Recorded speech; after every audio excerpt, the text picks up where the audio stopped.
Muy bien, vamos a empezar. Bien, buenas tardes. El día de hoy nos toca hacer la revisión de la patología de esófago, para lo cual voy a comenzar a compartir.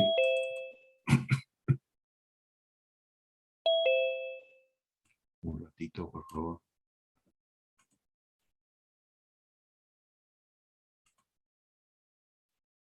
¿Estoy compartiendo, Gilmar?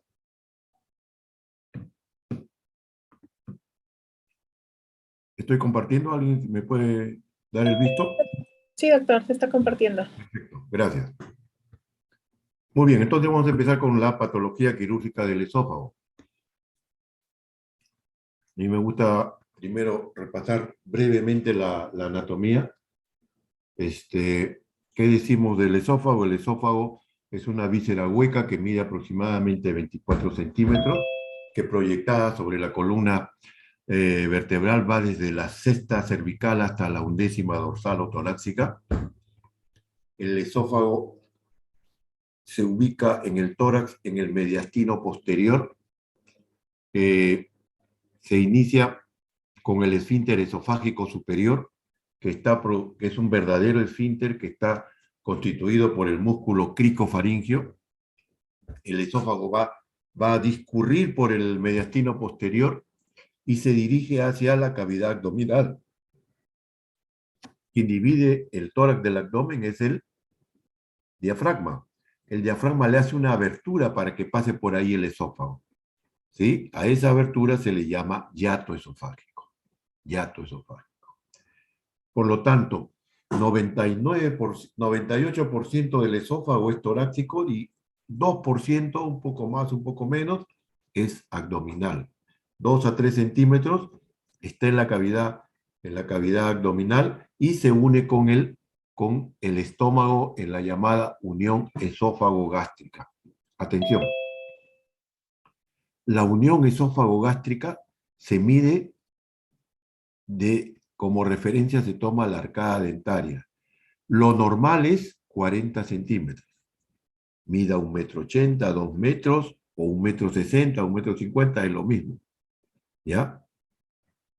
Recordar esto porque esto nos va a servir para conocer o detectar alguna patología. El esófago durante su transcursión tiene 4 depresiones, 4 estenosis, entre comillas, fisiológicas.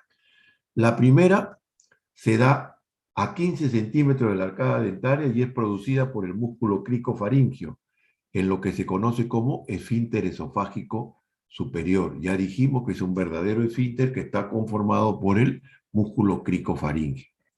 A los 22 centímetros hay otra pequeña depresión que está dada por el callado aórtico que se apoya en el esófago.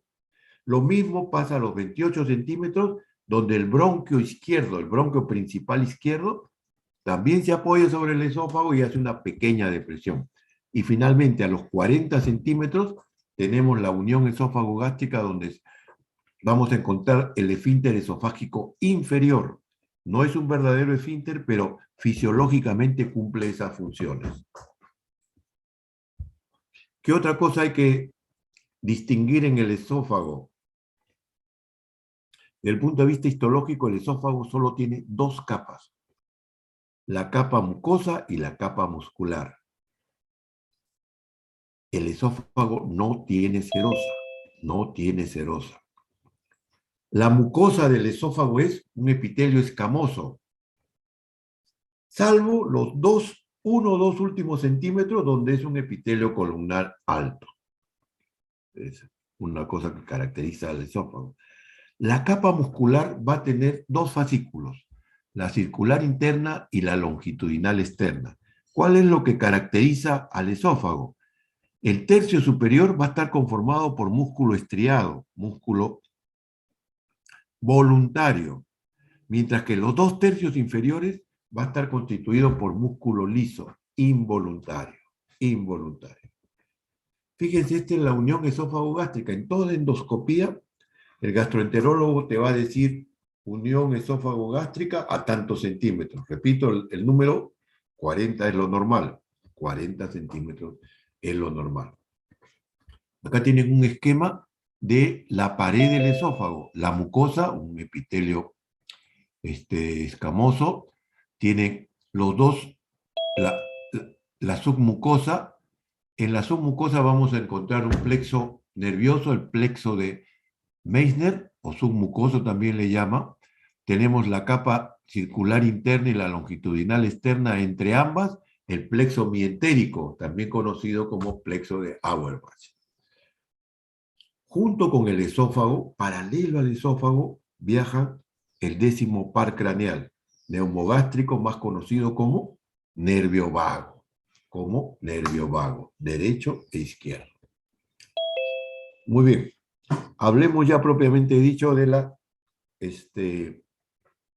patología quirúrgica. Empecemos con el reflujo esofágico. A ver, yo les decía que el esfínter esofágico inferior está formado por músculo, pero no es un verdadero esfínter, sino que la capa muscular del esófago cumple esa función y lo hace muy bien. Fisiológicamente, ¿qué pasa? Cuando nosotros deglutimos, llega el alimento a la orofaringe, pasa al esófago, el esófago con sus ondas peristálticas empuja el contenido alimentario hacia la unión esófago-gástrica. Cuando está llegando el contenido, el esfínter esofágico inferior se abre, deja pasar su contenido y se vuelve a cerrar. ¿Sí? Porque tiene que evitar que el contenido del estómago pase al esófago. Eso es lo normal, es lo fisiológico. Pero cuando este esfínter esofágico inferior, como dice la lámina, entra en disfunción, que es una forma elegante de decir que está malogrado, que no está cumpliendo su verdadero rol, en vez de cuando se abre y luego se cierra, no se cierra totalmente, sino que deja una pequeña abertura, suficiente para que el contenido del estómago, rico en ácido, pase al esófago.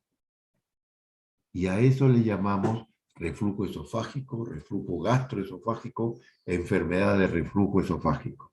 Todos son nombres sinónimos. ¿De acuerdo? ¿Cuáles son los factores asociados al reflujo esofágico? Se ha descrito que hay una disminución de la gastrina endógena. Todo paciente que ha sido operado en la unión esófago-gástrico va a terminar con reflujo esofágico, porque va a dañar el músculo. Por lo tanto, ese esfínter ya no va a funcionar.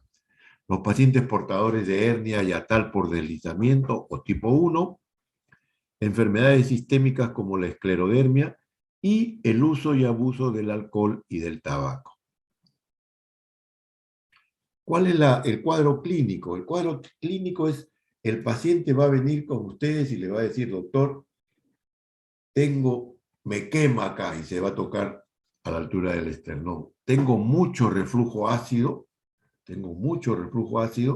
y si me echo a la cama después de comer o almorzar, me aumenta esa vinagrera que me viene y el dolor es espantoso. Para dormir tengo que usar 4 o 5 almohadas, porque si me pongo con una sola almohada, me quema mucho. Ese es el cuadro típico de reflujo esofágico. El diagnóstico lo vamos a hacer. El primer examen generalmente es una endoscopía alta o esofagoscopía en este caso. ¿Y qué vamos a encontrar? El endoscopista te va a decir que el esófago, la mucosa del esófago distal está inflamada. De acuerdo a la inflamación, vamos a ver qué grado de esofagitis tiene, ¿sí? Para hacer el diagnóstico definitivo, ¿cómo lo hacemos? Lo hacemos por manometría. ¿Qué es manometría? Medir la presión. ¿De quién? Del esfínter esofágico inferior. Y por lo tanto, la manometría nos va a decir que la presión está disminuida. También se puede hacer pHimetría, se deja un marcador conectado a una maquinita que nos va a medir el pH en 24 horas y vamos a ver cómo va a predominar. Normalmente no debería haber pH ácido y aquí vamos a encontrar varios periodos de tiempo con una acidez. ¿De acuerdo? La clasificación que se usa para evaluar la esofagitis son varias. Yo he elegido la clasificación de Los Ángeles, que es una de las más usadas, que probablemente solo han revisado en gastroenterología. Pueden ver, la dividimos en 4 grados, desde la A hasta la D, siendo la D la más severa. ¿Cuál es el tratamiento del reflujo? Hecho una vez el diagnóstico, el tratamiento es médico, siempre es médico. Voy a darle antiácidos, metoclopropamida para mejorar el vaciamiento gástrico. Le voy a dar inhibidores de la bomba de protones, el omeprazol y todos sus derivados, todos los soles que ustedes crean. Hay que decirle que baje de peso. Si toma alcohol, hay que quitarle el alcohol. Si fuma, hay que quitarle el tabaco.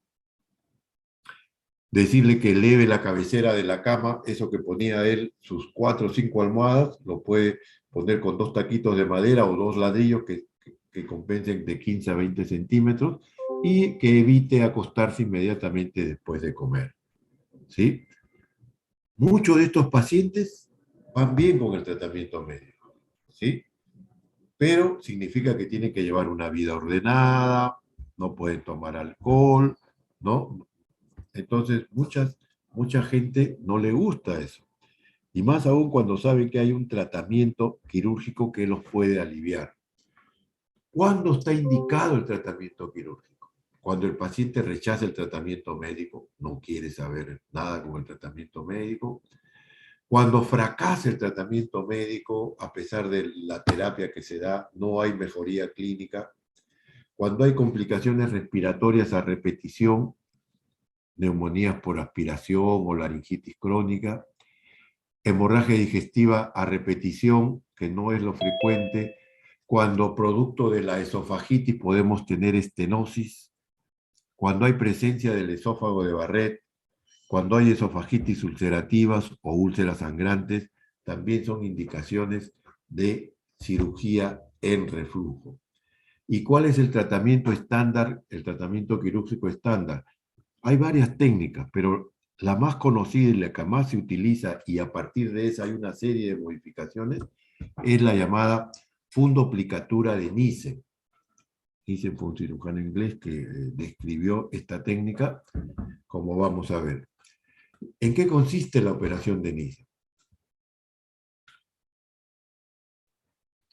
Más o menos el razonamiento de Nissen fue este. Si lo que está fallando es el esfínter esofágico inferior, como siempre digo yo, si fuéramos máquinas, cambiamos esa pieza y ponemos una pieza nueva y se acabó el problema.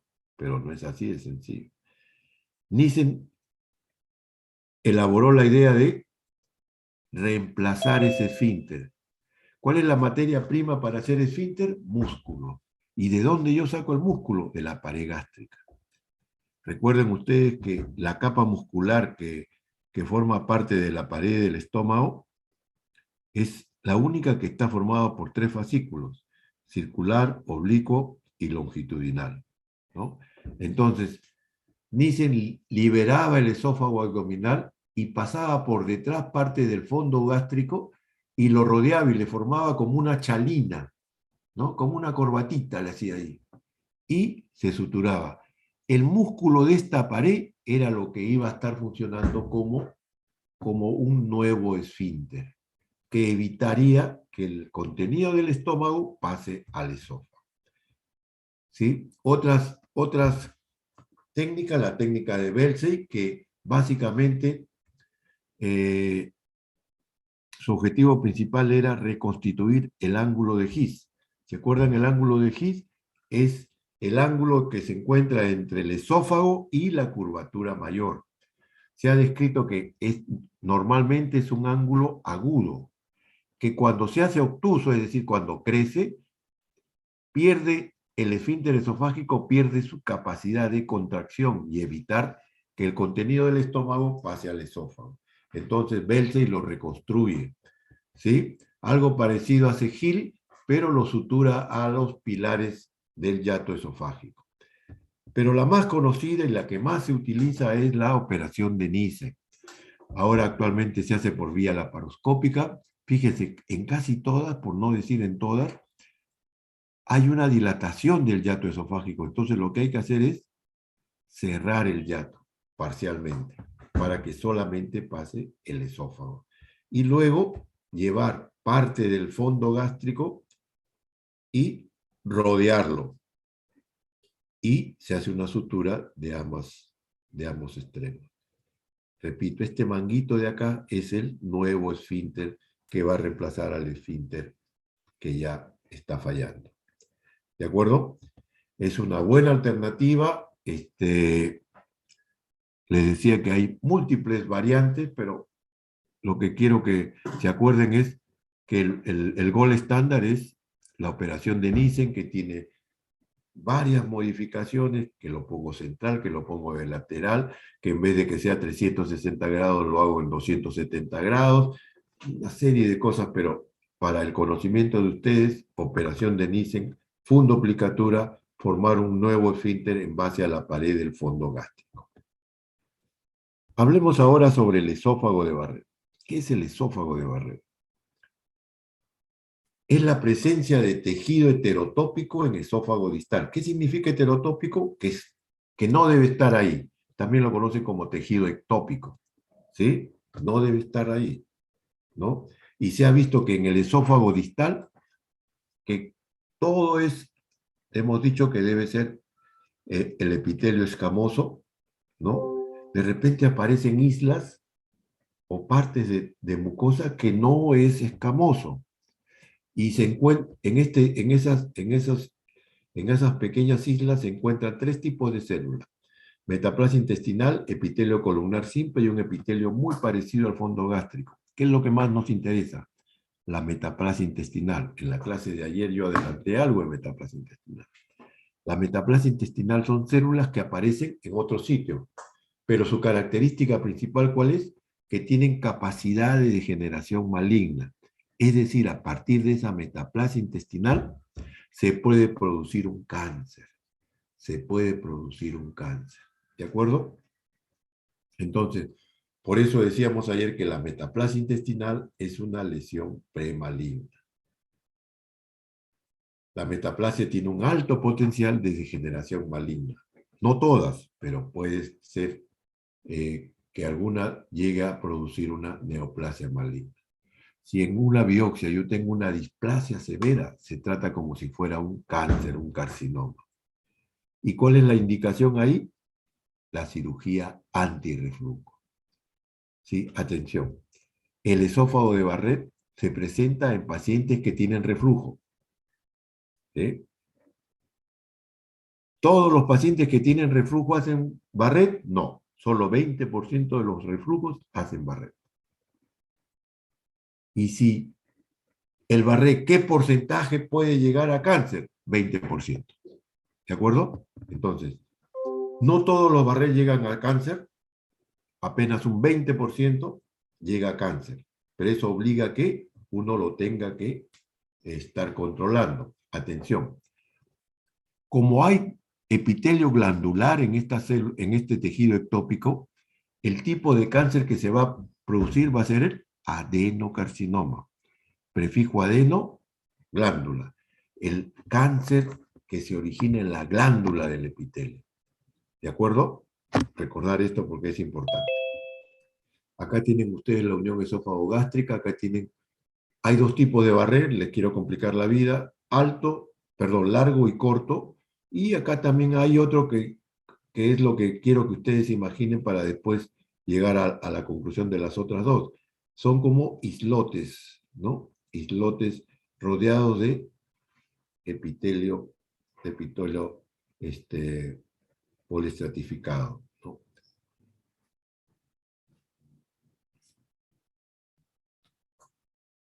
Acá tienen ustedes un epitelio, una endoscopía con un esófago corto, fíjense. Acá tiene por lo menos 2 o 3 centímetros. Fíjense este largo, acá hay por lo menos 8 a 10 centímetros. ¿Sí? Acá se ve el cardias, la unión esófago-gástrica.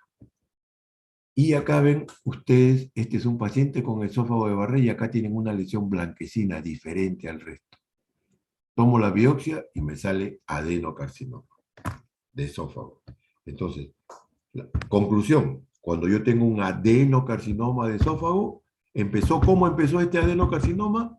Como un esófago de Barré, como un esófago de Barré.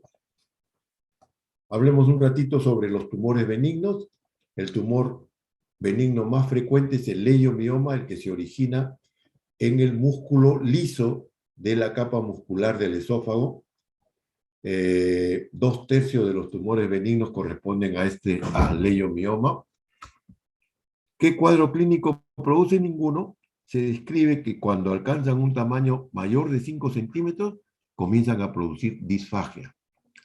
El diagnóstico lo podemos hacer con una radiografía contrastada de esófago, que ya casi no lo hacemos, no lo usamos, pero acá ustedes ven cómo hay una tumoración, pero el epitelio está liso, regular. ¿Qué significa esto? Que el tumor no es del epitelio, está por debajo del epitelio. Está en la capa muscular en este caso. El tratamiento es quirúrgico. En la esofagoscopía, ¿qué van a encontrar? Una disminución de la luz, pero el epitelio está normal. El tratamiento es quirúrgico, es una enucleación, sacar el tumor, el leiomioma. ¿De acuerdo? Cuando el leiomioma se encuentra en la unión esófago-gástrica, se recomienda hacer una resección esofágica. Una resección esofágica. ¿Qué complicación tendrán estos pacientes que están sometidos a una resección esofágica a nivel de la unión esófago-gástrica? ¿Cuál sería la complicación? Reflujo. Hablemos ahora de los tumores malignos. El tumor más frecuente maligno es el carcinoma esofágico, el carcinoma escamoso, ¿sí? Fíjense la incidencia, qué interesante para que vean la influencia de la genética, la vamos a traducir a través de la raza. Fíjense, en blancos la frecuencia es de 0,35 por cada 100.000 habitantes. En negros, 13,5 por cada 100.000 habitantes. Pero en la raza asiática, de los chinitos, ¿no? 130 por cada 100.000, fíjense. Casi 10 veces más en la raza asiática. ¿Sí? ¿Qué factores tendrán? No conocemos. Se han descrito el abuso del tabaco y el alcohol, la ingestión de nitrosaminas, que es un cancerígeno que está en las carnes ahumadas, ¿no? En las parrillitas, eso que es bien rico, ahí tiene nitrosamina. Se dice que hay una mala higiene dental, que toma muchas bebidas calientes, no sé.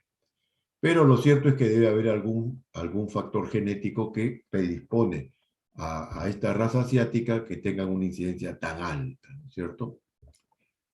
Los tipos de cáncer, ya lo adelanté, el más frecuente lejos, el carcinoma escamoso, lejos el más. Claro, si todo el epitelio es escamoso, tiene que. Le sigue el adenocarcinoma, ya dijimos el adenocarcinoma, ¿cómo se originó? Siendo un esófago de Barrett.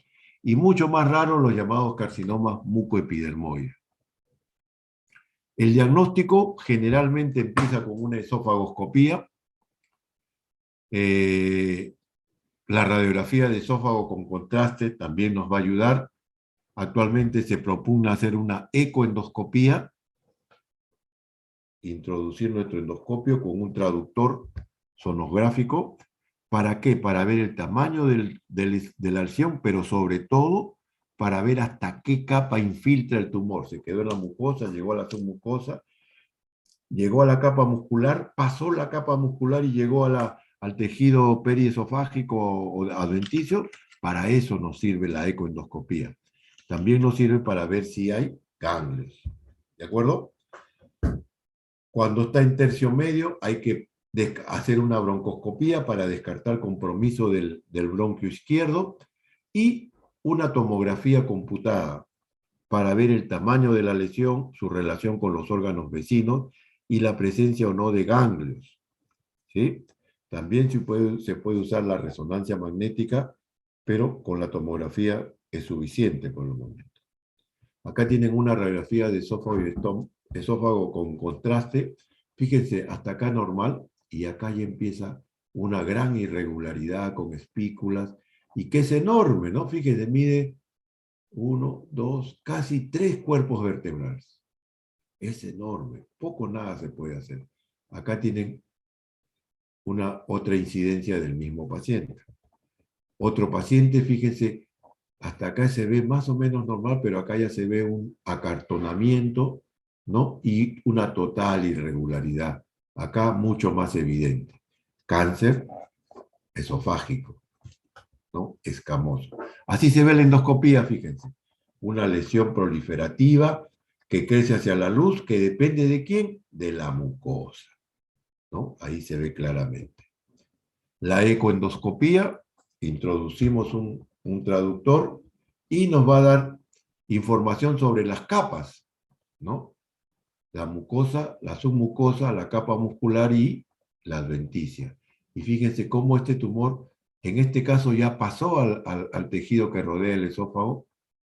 En este caso, la adventicia ha sido respetada, todavía no ha pasado la adventicia, se ha quedado en la capa muscular. ¿De acuerdo? Para eso sirve la ecoendoscopía. ¿Cuál es hecho el diagnóstico? En nuestra endoscopía vamos a ver la tumoración, se toma una biopsia y el endoscopista nos va a decir carcinoma escamoso de esófago. El tratamiento ideal es el quirúrgico. El tratamiento ideal es quirúrgico. Se hace una esofaguectomía total con una linfadenectomía más una reconstrucción. ¿Qué tal nos va? Nos va más o menos, yo diría que menos que más. La sobrevida en 5 años es entre 5 y 15%. Cuando los ganglios son negativos, la sobrevida se dobla hasta 30%. Siguen siendo números malos, ¿no es cierto? La buena noticia es que este cáncer esofágico escamoso es radiosensible, responde a radioterapia y actualmente se usa radioterapia junto con la quimioterapia. Y el tratamiento va a ser sacar todo el esófago con la tumoración y sacar todos los ganglios que los están rodeando. Y vamos a hacer la reconstrucción del tránsito digestivo, que voy a mencionarlo a continuación. Antes, también, lamentablemente, muchos de estos pacientes, por ejemplo, esos dos pacientes que tenían la radiografía de esófago con contraste, eran cáncer avanzadísimos. Ahí no podemos hacer nada ya. Hacemos entonces cirugía paliativa. ¿En qué consiste? Ese paciente no puede comer. Entonces le ponemos un tubo en el estómago y lo alimentamos por un tubo que va al estómago. A eso se llama gastrostomía. Gastrostomía. Si no es en el estómago, pudiera ser en el yeyuno, una yeyunostomía. Algunos pueden beneficiarse con el uso de endoprótesis. La endoprótesis es como un tubo de alambre que entra delgado y tú lo dejas y comienza a autoexpandirse, se comienza a abrir y entonces evita que el tumor esté produciendo la obstrucción. ¿De acuerdo? La clasificación TNM, que hoy día deben haberla revisado ustedes, en esófago, T es el tumor primario. ¿Cuántas capas compromete el tumor? Un T1 se quedó en mucosa y submucosa. Un T2 llegó hasta la capa muscular propia. T3 ya pasó la capa muscular y llegó al tejido, a la adventicia. Y T4 cuando ya invade otras estructuras adyacentes. N es el número de ganglios comprometidos, N0 no hay, N1 hay ganglios comprometidos, M es la presencia de metástasis a distancia, M0 no hay, M1 sí hay metástasis ganglionar, ¿de acuerdo? Y de acuerdo a eso uno hace su esquema del estadiaje. Y el esquema en el estadio 1, por ejemplo, compromete un T1 con un N0, M0. Fíjense la sobrevida a los 5 años. Excelente. 35%. ¿Sí? Un estadio 2, de acuerdo al T, de acuerdo al N, no hay metástasis, la sobrevida va bajando 40%, 30%, cuando es un estadio 3, 20%, y cuando es un estadio 4, menos del 5%. Esta sobrevida, como lo dijimos ayer, es sobrevida a 5 años. Entonces, de acuerdo a eso, hacemos el manejo de nuestros pacientes. Yo les decía que una vez que hacemos la esofaguectomía, tenemos que hacer la reconstrucción del tubo digestivo, ¿sí? Para que esté permeable. Entonces, utilizamos, si yo saco el esófago, voy a reemplazarlo. ¿Cómo lo reemplazo? Tengo varias alternativas. Lo puedo reemplazar por estómago, lo puedo reemplazar por un segmento de intestino delgado o por un segmento de colon derecho o de colon izquierdo. ¿De acuerdo? En este caso, por ejemplo, en esta figura, están viendo que lo que sube es el estómago. Se hace una unión del esófago que está casi en la hipofaringe con el estómago que ha sido movilizado hacia la cavidad torácica. Acá pueden ver ustedes cómo se ha tomado el colon izquierdo. ¿Sí? El colon izquierdo. Esta lámina está volteada, no sé por qué me ha pasado. Está volteada esta lámina.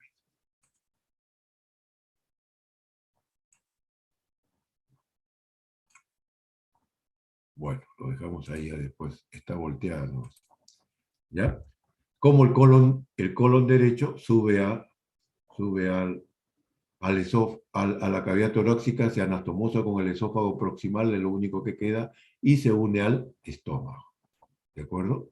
Se une al estómago. Muy bien, pasemos a otra patología, la acalasia. ¿Qué es la acalasia? También es un trastorno del esfínter esofágico inferior. A ver, para que se acuerden, en una moneda, en una cara pongan el reflujo, en la otra cara pongan acalasia. Es totalmente opuesto, es una patología que está encontrada. Uno se opone al otro. Atención, yo les decía, cuando nosotros deglutimos, el contenido alimentario pasa al esófago, las ondas peristálticas llevan el contenido hasta la unión esófago-gástrica, el esfínter esofágico inferior en forma fisiológica normal, en forma coordinada con las ondas peristálticas, se abre, deja pasar su contenido y se cierra. ¿Sí? ¿Qué pasa en la acalasia? Hay una descoordinación. El esfínter esofágico inferior no se abre en el momento que debe abrirse. Y cuando se abre, lo hace en forma parcial. ¿Sí? Entonces, no pasa todo. Una parte se queda en el esófago distal. ¿Sí? Y esto se produce, ¿por qué? Porque hay una hipertonía del esfínter esofágico inferior. Repito, hipertonía del esfínter esofágico inferior. Esto hace que cada vez que ingeramos, digamos, la mitad pasa, la mitad se queda en el esófago. La próxima comida vuelve a pasar lo mismo y entonces el esófago comienza a dilatarse. Se llena de restos alimentarios. ¿De acuerdo?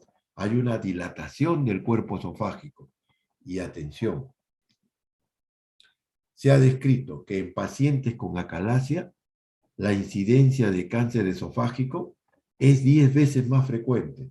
¿Cuál es la hipótesis que se maneja? Que ese epitelio no está acostumbrado a estar en contacto con nutrientes y que esos nutrientes podrían producir un efecto inflamatorio crónico, continuo, que en algún momento pudieran desencadenar alguna neoplasia maligna. ¿De acuerdo? ¿Cuál es el cuadro clínico del paciente? El paciente le va a decir dolor, doctor, cada vez que como me duele, degluto y me duele. Dice, ¿no? Y a veces tengo regurgitaciones. Y uno le va a preguntar, ¿y son ácidas? Y el paciente te va a decir, no, no son ácidas. Algunas veces vienen con restos alimentarios. Ayer me comí un pan con chicharrón y me sale un pedacito de chicharrón, doctor. No sé por qué. ¿Ah? Van a perder peso los pacientes. ¿Por qué? Porque de lo que comen la mitad, un poco más, un poco menos, pasa al resto al estómago y al intestino para absorberse. Bajan de peso. Y la otra cosa que es característica son signos respiratorios de aspiración. Como hay reflujo, ¿no? Reflujo del contenido que está retenido en el esófago, uno puede tener unos reflujos, van a la boca, pero una parte va hacia la tráquea, hacia el árbol bronquial, ¿sí? Y va a producir neumonía por aspiración, y el paciente le va a decir, doctor, y el año pasado me dieron 2 veces, me dieron neumonía que me tuve que hospitalizar para que me den tratamiento. Si tú no tienes eso, tienes que pensar en descartar acalasia. ¿Cómo lo diagnosticamos? Una radiografía contrastada de esófago. ¿Qué vamos a encontrar ahí? Un esófago dilatado, un estrechamiento distal, pico de ave le llaman, pico de pájaro, también le llaman pata de pirata, ¿no? En que va a haber este estrechamiento, ¿dado por qué? Por la hipertonía del esfínter esofágico inferior. El diagnóstico definitivo, ¿cómo lo hacemos? Con manometría, Y vamos a ver cómo va a estar la presión en el esfínter esofágico inferior, va a estar aumentada. Todo lo opuesto al reflujo esofágico, ¿no es cierto? El primer examen generalmente que se hace es la esofagoscopía, ¿no? Y el endoscopista te va a decir que ha encontrado el esófago dilatado, lleno de sapos y culebras, restos alimentarios, cualquier cantidad, y ahí hay una inflamación de la mucosa, un grado de esofagitis, ¿sí? El tratamiento siempre es médico primero, siempre es médico primero. ¿Y en qué consiste? Dilatación del esfínter esofágico inferior con unas ondas con balón. ¿Cuál es la idea? Que esas ondas con balón al pasar rompan parte de las fibras circulares internas y comience a dilatarse. Algunos responden muy bien. Cuando no responden bien, cuando fracasa el tratamiento médico, es quirúrgico. Y el quirúrgico es la operación de Heller, la esófago-miotomía. La esófago-miotomía que la voy a explicar a continuación. Esta es una radiografía. Aquí ven, fíjense este paciente, el estrechamiento que se ve acá. Ahí se ve no sé, espero que lo estén viendo con el cursor. Y fíjense cuántos restos alimentarios hay acá. Todo eso negrito que ven es restos alimentarios. Este paciente fue sometido a dilataciones. Fíjense cómo comenzó a dilatarse un poquito más y acá ya se dilató más, que le permite llevar casi una vida casi normal. ¿Sí? Fíjense, estas también son acaláceas. Esto es esófago. Este parece sigmoide, pero es esófago. A ese extremo pueden llegar. El tratamiento quirúrgico, la operación de Heller, ¿cuál es? Es la esófago-miotomía. Se hace un corte longitudinal en la unión esófago-gástrico de 5 a 7 centímetros. Se divulsiona la capa longitudinal externa y cuando se llega a la capa circular, se corta la capa circular. ¿Sí? Y se pone un parchecito. ¿De acuerdo? Esto amarillito que ven es el nervio vago. De tal manera que este paciente, su esfínter esofágico inferior ya no va a funcionar. Va a quedar abierto. Por lo tanto, va a tener reflujo. Cuando yo hago esta operación, se debe hacer se debe complementar con una operación antirreflujo, un Nissen, por ejemplo. ¿De acuerdo? ¿Por qué? Porque estoy destruyendo el esfínter esofágico inferior. Entonces va a haber reflujo. Para evitar el reflujo, hago una operación de Nissen, por ejemplo. Muy bien, ahora hablemos de las hernias en el diafragma. Distinguimos 2 tipos, las congénitas y la adquirida, también llamada hernia hiatal. Las congénitas yo solamente las voy a mencionar, las hernias de Bordalet y de Morgani. Las Bordalet son las que están posterolaterales en el canal pleuroperitoneal, son las más frecuentes, mientras que las de Morgani, que están a nivel de la unión de las costillas con el esternón, ¿sí? están en la línea media anterior. La hernia hiatal, yo les decía que el esófago penetra a la cavidad abdominal a través de un agujero que le hace el diafragma que toma el nombre de hiato. Por ese hiato solamente pasa el esófago y los nervios vagos.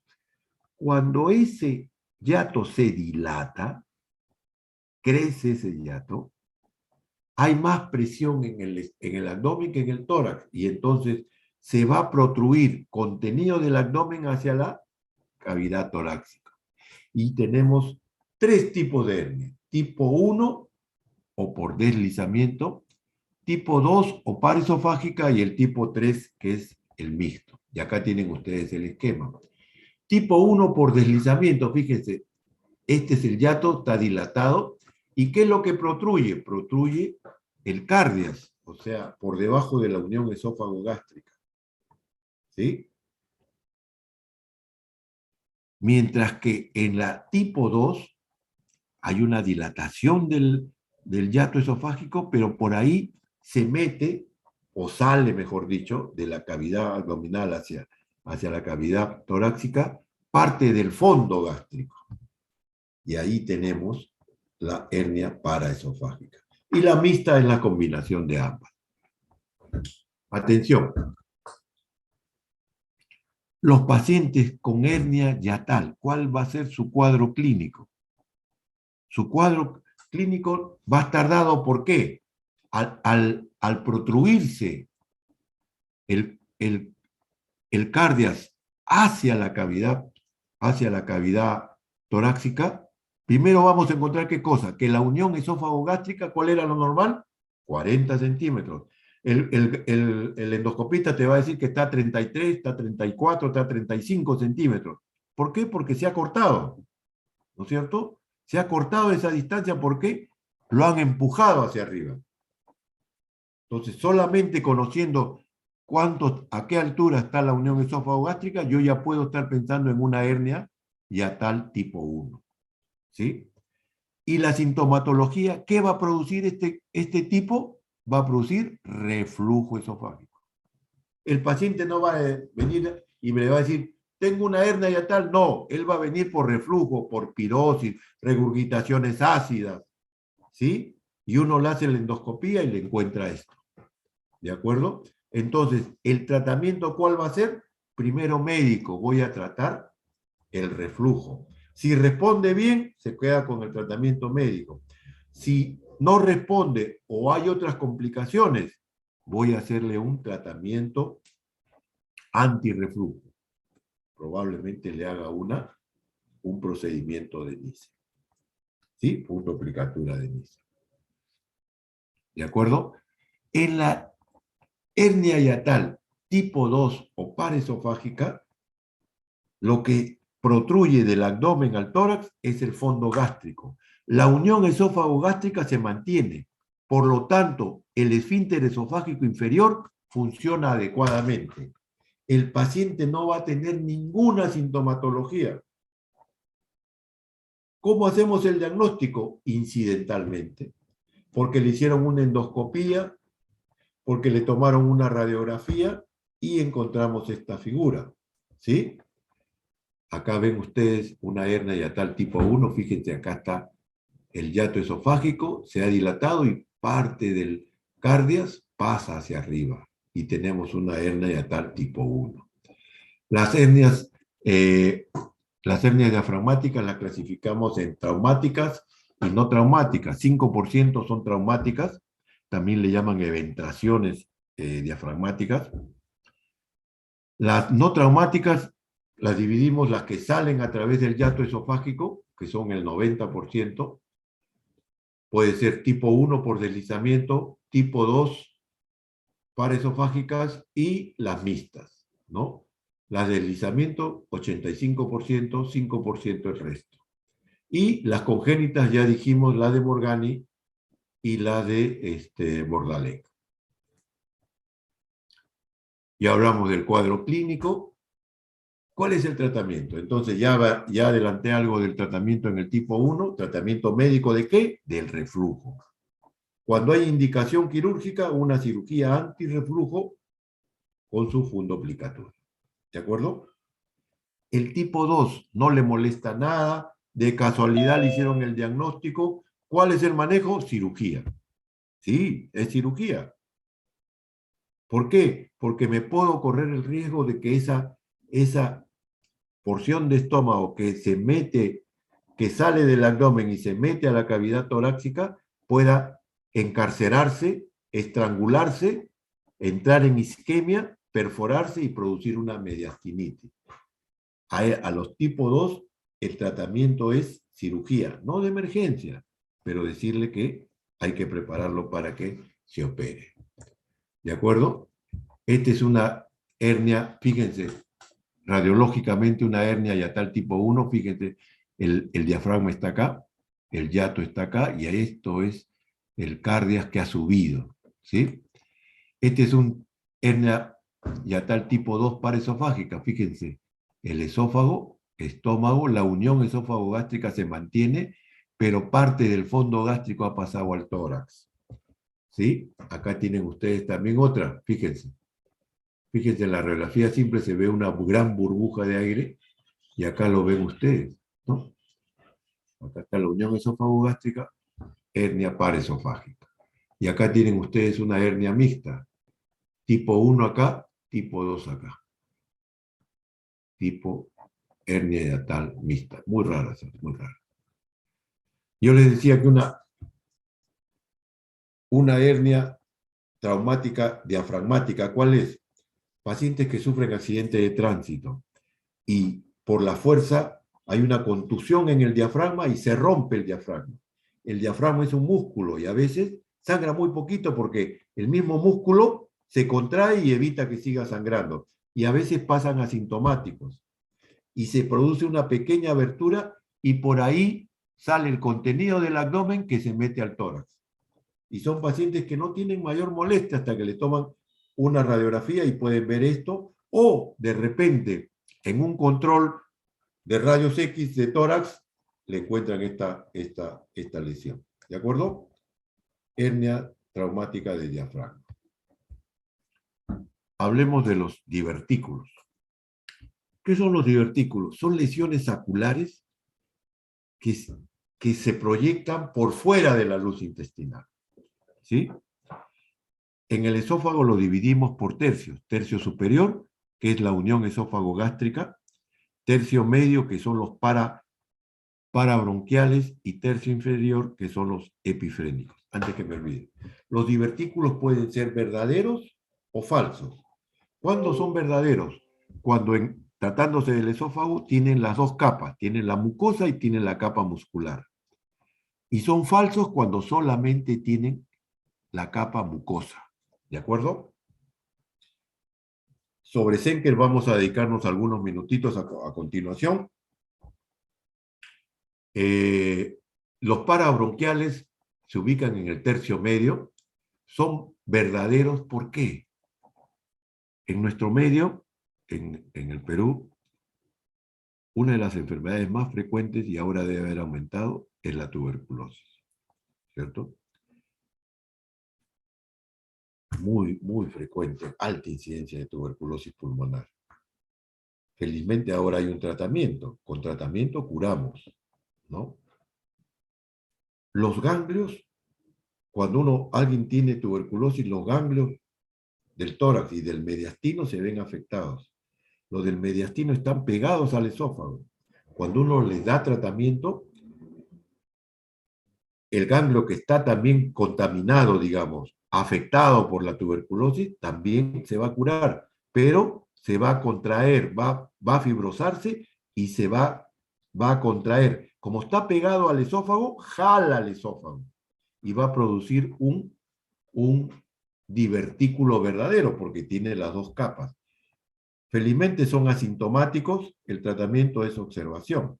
Y finalmente los epifrénicos son los que justo antes que el esófago pase el diafragma, atraviese el diafragma, aparecen estos divertículos que son por pulsión, que son falsos porque solamente hay mucosa, ¿de acuerdo? También asintomático y salvo que sea muy grande, no necesita ser operado. El divertículo más frecuente y más conocido es el llamado divertículo de Zenker, descrito por un médico alemán, ¿no?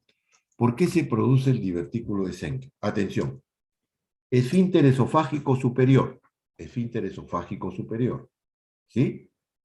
¿Recuerdan qué músculo lo forma? El músculo cricofaríngeo, ¿sí? El músculo cricofaríngeo.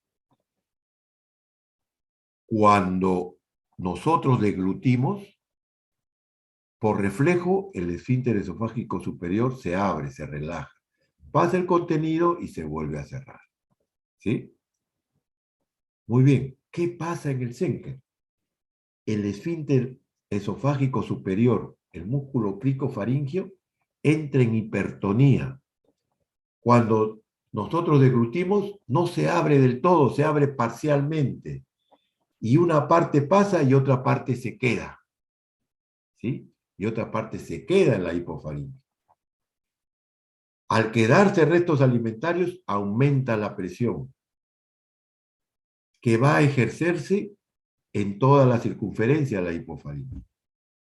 Y aquí hay que recordar que en la parte posterior de la hipofaringe tenemos la llamada boca de Killian en el triángulo de Laimer, que está formado por los bordes de los músculos constrictores inferior y el borde del músculo cricofaríngeo. Entonces hay una zona que no tiene músculo o muy poco músculo, y por ahí la presión empuja la mucosa y la va empujando de a poco, y se forma un gran divertículo en la parte posterior de la hipofaringe. Toma el nombre de divertículo de Zenker. ¿Por qué se produce? Por una hipertonía del esfínter esofágico superior. ¿Qué tipo de divertículo es? Solamente tiene mucosa, es falso, ¿sí? También lo conocen como divertículo por punción.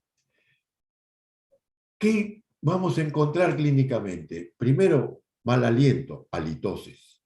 Regurgitación, van a salir restos, aquí restos más, digamos, más formados, más reconocibles de los alimentos que hemos ingerido un día anterior de repente. Y fíjense, este divertículo puede crecer tanto que comprime el esófago inicial, que está empezando, la parte superior del esófago, y va a producir dolor al deglutir, disfagia por compresión. Disfagia por compresión. El diagnóstico podemos hacerlo por radiografía contrastada del esófago, por endoscopía igualmente, y el tratamiento es quirúrgico. Cuando mide menos de 5 centímetros, se hace la miotomía del esfínter esofágico superior. Voy a cortar el cricofaríngeo, ¿no es cierto? Cuando mide más de 5 centímetros, se hace la miotomía, se corta el cricofaríngeo y además se reseca y se saca el saco del divertículo. El saco del divertículo. ¿De acuerdo? Aquí ven ustedes el triángulo de Laimer o boca de Killian, por ahí sale el divertículo de Zenker. Fíjense acá cómo ha crecido tanto que al esófago lo comprime, ¿no? Por gravedad cae y lo comprime acá. Los restos alimentarios se van llenando acá y comprimen el esófago proximal y le produce disfagia. El tratamiento es, cuando mide más de 5 centímetros, sacar el divertículo y cortar, hacer una miotomía del músculo cricofaríngeo. Muy bien, hasta aquí la parte que me corresponde. No sé si hubiera alguna pregunta. Cualquier otra duda. Acá me hacen una pregunta, Estefanía me dice, en la patología esofágica el primer examen es la endoscopía. Generalmente sí, ¿de acuerdo? La radiografía de esófago casi ya no lo usamos. Empezamos con la endoscopía, por lo que es más rápido, más fácil de hacer, ¿no? y de acuerdo a eso ya nos orienta para hacer el resto de estudios para llegar al diagnóstico de la patología que hay que descartar. Muy bien, jóvenes. Entonces, el día de mañana tienen ustedes la discusión, los casos clínicos y para que puedan, si tienen alguna duda, la puedan despejar. Muy bien, por mi parte, muchas gracias. Hasta luego. No, doctor, muchas gracias. Hasta luego.